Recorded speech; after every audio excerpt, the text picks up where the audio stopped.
Hello friends, स्वागत है आप सभी का CBB आर्ट्स क्लासेस में। दोस्तों, आज का ये वीडियो काफ़ी ज़्यादा महत्वपूर्ण होने वाला है क्योंकि आज के इस वीडियो में आपको बताने वाले हैं इतिहास में 100 नंबर पक्का कैसे होगा। आज जो तरीका बताने वाले हैं, जो कंटेंट आपको बताने वाले हैं, अगर आप उसे तैयार कर लेते हैं तो इतिहास में 100 नंबर आपका पक्का हो जाएगा। चलिए शुरुआत करते हैं और समझते हैं, लेकिन उससे पहले आपको दोस्तों इतना समझना है कि इतिहास में क्या पढ़ना है, कितना पढ़ना है, कैसे पढ़ना है, ये आपको जानना बहुत ज़रूरी है। तभी 100 में 100 नंबर आपका आ सकता है।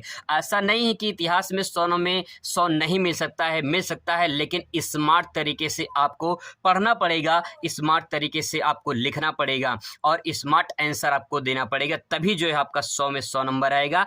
आइए उन्हीं टॉपिक पे बात करते हैं जो एग्ज़ाम में पूछे जाते हैं। ये वीडियो देखने के बाद आपका 100 नंबर पक्का फिक्स हो जाएगा। तो चलिए शुरुआत करते हैं। शुरुआत करने से पहले आपको थोड़ा मोटिवेट कर देते हैं। इतिहास की बात हो रही तो दोस्तों इतिहास में देखते हैं, एक जमाना वो भी था, एक जमाना वो भी था जब चलता था इक्का, एक जमाना वो भी था जब चलता था इक्का, अब होगा इतिहास में 100 नंबर पक्का।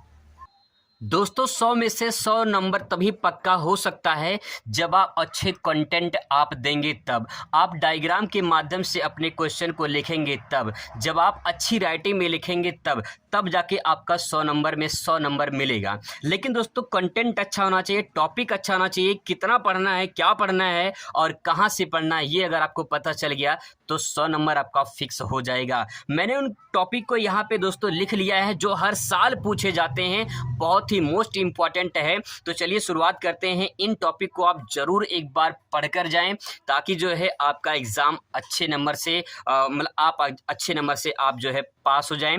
तो टॉपिक यहाँ पे दोस्तों है, सबसे पहले हड़प्पा सभ्यता की बात करें। हड़प्पा सभ्यता से हर साल सवाल पूछे जाते हैं। हड़प्पा सभ्यता के कुछ प्रसिद्ध स्थल हैं जैसे कि हड़प्पा, मोहनजोदड़ो, लोथल, कालीबंगा, चानुहोदड़ो, धौलावीरा, ये सब बहुत ही इंपॉर्टेंट हैं। इन सब के बारे में पूछा जाता है। इसके बाद दोस्तों हड़प्पा सभ्यता के पतन का कारण आपसे पूछ सकता है, हड़प्पा सभ्यता की विशेषताएं पूछ सकता है। तो बहुत ही मोस्ट इंपॉर्टेंट ये टॉपिक है। इसमें से एक क्वेश्चन हर साल पूछा जाता है, बहुत ही ज़्यादा जरूरी है इन टॉपिक को तैयार करना। इसके बाद दोस्तों बात करते हैं मौर्य साम्राज्य की। ये भी टॉपिक बहुत ही इंपॉर्टेंट है। मौर्य साम्राज्य से संबंधित उसकी विशेषताएं, पतन का कारण कि मौर्य साम्राज्य पतन क्यों हुआ था उसका कारण बताइए। बहुत ही जबरदस्त टॉपिक दोस्तों है, हर साल पूछा जाता है। आप चाहे मॉडल पेपर देख लीजिए, चाहे प्रीवियस ईयर पेपर देख लीजिए, मौर्य साम्राज्य से हर साल सवाल पूछा जाता है। अब दोस्तों बात करते हैं अगली टॉपिक की, तो महाजनपद। 16 जो महाजनपद हैं उसकी विशेषताएं, उनके जनपदों के नाम के बारे में आपसे सवाल पूछा जा सकता है। इसके बाद दोस्तों मौर्य साम्राज्य की राजनीतिक और आर्थिक स्थिति भी आपसे पूछ सकता है। तो बहुत ही मोस्ट इंपॉर्टेंट है ये टॉपिक। दोस्तों पूरा मैं आपका किताब को निचोड़ बता रहा हूं, अगर आप इन टॉपिक को तैयार कर लेंगे तो 100 नंबर में 100 नंबर आपका पक्का हो जाएगा। बात करते हैं अगली टॉपिक की, तो उत्तर वैदिक काल की सभ्यता से इस चैप्टर से भी सवाल पूछे जाते हैं। ये चैप्टर बहुत ही इंपॉर्टेंट है। जैसे महाभारत से संबंधित सवाल पूछे जाते हैं, वैदिक काल से संबंधित सवाल पूछे जाते हैं, जैसे ऋग्वैदिक काल से ज़्यादातर सवाल पूछा जाता है। इसके बाद अगला टॉपिक आता है दोस्तों भारतीय संविधान। ये टॉपिक आपको लास्ट में मिलेगा। लास्ट चैप्टर भारतीय संविधान से संबंधित आपसे पूछा जा सकता है। भारतीय संविधान में संविधान निर्माण से संबंधित, संविधान सभा से संबंधित आपसे सवाल जो है पूछ सकता है। तो आप इसे जरूर एक बार तैयार कर लें। दोस्तों जो टॉपिक मैं तैयार करके लेकर आपके सामने आया हूं, ये प्रीवियस ईयर पेपर मैंने देखा है, मॉडल पेपर मैंने देखा है, क्वेश्चन बैंक देखा है, किताबों से कंटेंट लिया है। ये टॉपिक जो आपके सामने बता रहा हूं, बौद्ध धर्म से संबंधित हर साल सवाल दोस्तों पूछा जाता है। बौद्ध धर्म की विशेषताएं, बौद्ध धर्म की शिक्षाएं और बौद्ध धर्म में जो है गौतम बुद्ध के जीवन परिचय, इसके बारे में आपसे पूछ सकता है। ऐसे ही जैन धर्म से संबंधित आप इसे बौद्ध धर्म, जैन धर्म को दोनों को तैयार कर ले, क्योंकि इस साल जो है आपके पेपर में देखने को मिल सकता है बौद्ध धर्म या जैन धर्म में से कोई एक प्रश्न आपको जरूर देखने को मिलेगा। उसी से संबंधित स्तूप क्या है, स्तूप क्यों बनवाए जाते हैं, सांची का स्तूप से संबंधित भी सवाल पूछा जा सकता है। तो काफी ज्यादा ये सवाल बहुत ही इंपॉर्टेंट दोस्तों स्तूप के बारे में। इसके बाद आता है सती प्रथा संबंधित सवाल पूछ सकता है, जाति व्यवस्था भी आपसे सवाल पूछा जा सकता है। इसके बाद आता है टॉपिक सूफीवाद। मैं ज्यादा टाइम नहीं लूंगा, आपका कंटेंट यहाँ पे जो कुछ पे 5 मिनट में आपका क्लियर हो जाएगा। सूफीवाद की विशेषताएं, सूफी संत के बारे में सवाल पूछ सकता है, गुरु नानक की जो शिक्षाएं हैं उससे संबंधित आपके प्रश्न जो है बन सकते हैं। भक्ति काल आंदोलन, जो भक्ति काल आंदोलन है इससे संबंधित सवाल पूछ सकते हैं, जैसे कि विशेषताएं, कारण आदि से संबंधित सवाल पूछा जा सकता है। तो भक्ति आंदोलन एक बार जरूर आप तैयार कर लें। इसके बाद दोस्तों विजयनगर साम्राज्य, ये साम्राज्य से संबंधित दोस्तों सवाल पूछ सकता है कि इसकी विशेषताएं क्या हैं, इसका पतन का कारण क्या है। मोस्ट इंपॉर्टेंट टॉपिक है, इसको जरूर एक बार पढ़ कर जाएं। इसके बाद दोस्तों आता है मुगल कालीन भारत।